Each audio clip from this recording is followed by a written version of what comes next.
Jack, a step up in opposition, as you said, from the game against Horndean. What were your thoughts tonight on the Rocks' performance overall?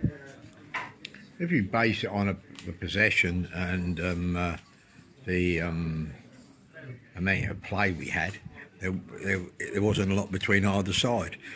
No point were we under siege. No point did we look like we were going to be in. Our keeper didn't have to make many saves, but unfortunately, the scoreline says you got hammered, and I can't run away from that. And that is most disappointing. Especially, you know, I'll be much more happier if they got 5 goals and they were all clinical, wonderful bits of football. But what was disappointing was that 4 of them were self-inflicted, totally. And also the timing of the goals. You know, football, psychology in football is a big thing. And you turn out, you've got a nice crowd, you've got a nice thing, and we go 1 down in a couple of minutes. And you get back in it to go 1-1. We then give 2 sloppy goals away and finish 3-1 down. But there being a lot in the game. And you have a word at half time and the next goal's vital. And within another couple of minutes, another sloppy goal. We got possession on the halfway line. Dougie loses it because Tommy gave him a poor pass. And they're through us, free kick, in it comes. And then the last goal, I'd rather not comment really. So I'm pretty deflated by the result in terms of 5-1. I've been in the game long enough. You're hammered. When you get beat 5-1, you are hammered.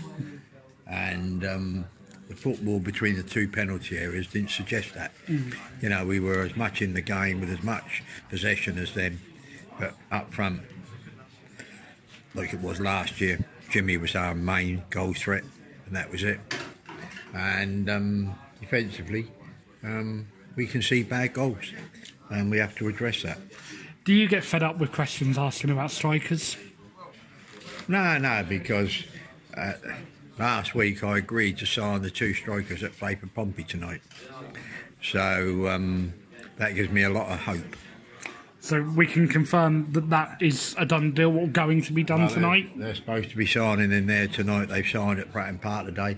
I just hope tonight's score and put them off.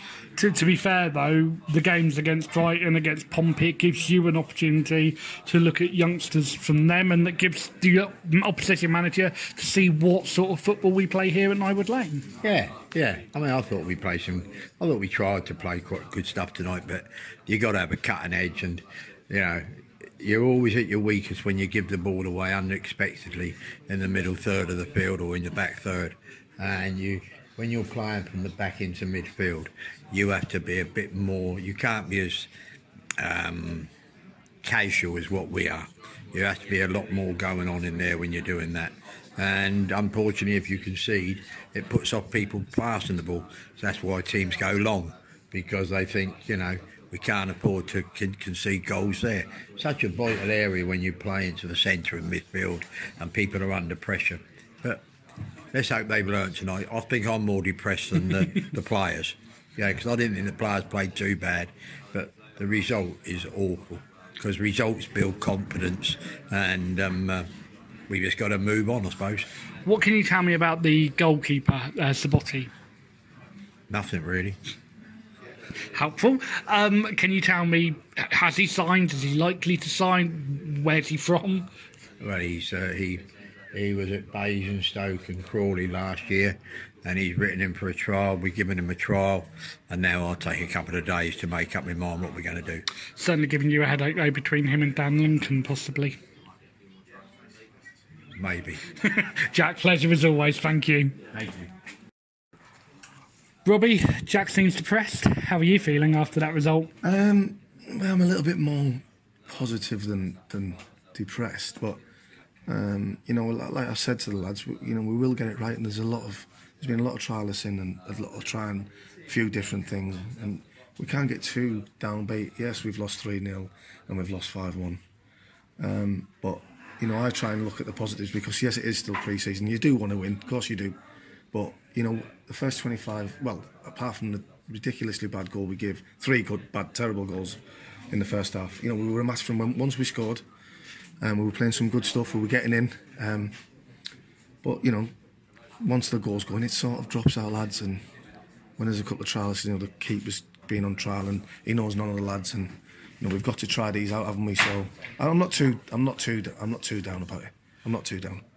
What did you make of the keeper? I asked Jack what you know about him. What's your thoughts on him? Because he looked pretty decent from us at Rocks Radio. I never want to disrespect anybody, certainly from my point of view, but I think going forward, I don't think he's right for us personally. I think we need a better, stronger keeper than that. I'm not he made one or two good saves, but I think you've got to look at the overall play and the overall decisions that were made. I'm not legislating for the errors that were made in front of him, but I just think a stronger keeper, a more experienced keeper for me would take charge of the situation a bit better. It must be disappointing for you and Jack to obviously get a keeper in. It hasn't quite worked out for whatever reason. Going from that, we probably won't see him again. But where can you and Jack go now for your keeper search? 'Cause we do need a keeper, it's as simple as that. Yeah, we've got to keep looking, haven't we? I mean, we've got to keep looking. Time's running out, but if it was a real strain or a real situation that we were probably going to struggle with, I think I'd be a little bit more nervous. But hopefully one or two things might be in the pipeline this week. We need now to more or less get a settled team, because don't forget, these lads play on a Tuesday and then we don't see them till a Friday, and it's difficult because they've got jobs and they've got to work, so it's hard to keep implementing what we want to do as a team. So we will get there. We've only had 6, 7 contracted players at the bit, so it's tough. But once we get there, and hopefully these next couple of weeks are important for us for building the team shape and building the squad. You and Jack obviously looking to build the squad. What positions in particular are you looking at? Well, obviously, hopefully, as Jack's gone on record, I think the same. Hopefully, we get the 2 lads from Pompey, which will make a massive difference for us with Smith's work rate and his ability to score and his ability to hold the ball up. And obviously, Lethbridge, you've seen in the first half. He looked impressive. He did tire a little bit in the second half, but he's only a young kid, and I think you could see he's had 4 or 5 shots in the first half, I think.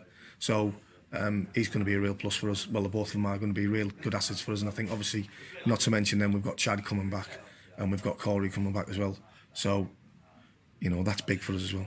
What's the chances of getting the Pompey number 6 on loan? Because he did look pretty decent, Christian Burgess. Yeah, well, I think that might be out. Jack's good, but I think that's a bit of a stretch. And sorry. I really think that once them 2 centre halves come back, which I've said about, that makes us a lot stronger. And I think once we bring the 2 in up front and we sort the midfield pairings out, I'll be happy, and I am happy in terms of what some little glimpses of really good stuff. Yes, there's some naivety at times, and a little bit of feeling sorry for ourselves at times, because obviously we've conceded 8 goals in 2 games, so it's not going to. But we will get there, and I've said that to the players at full time. Don't worry, we will get it right. And just finally, what was it like for you personally coming up against Pompey in the opposition dugout this evening? Felt a bit strange, obviously having spent 3 great years there and having success there. But it was great to see so many nice people. Obviously, see Mark Catlin again, who's a great guy, and obviously Kells and Daishi and Sean North and all the young kids getting game time, which is great for them as well for their education. It was a real good time just to see them, and it's, I've missed them, so it's good. Robbie, it's always a pleasure to speak to you. Thank you. Top man, thank you.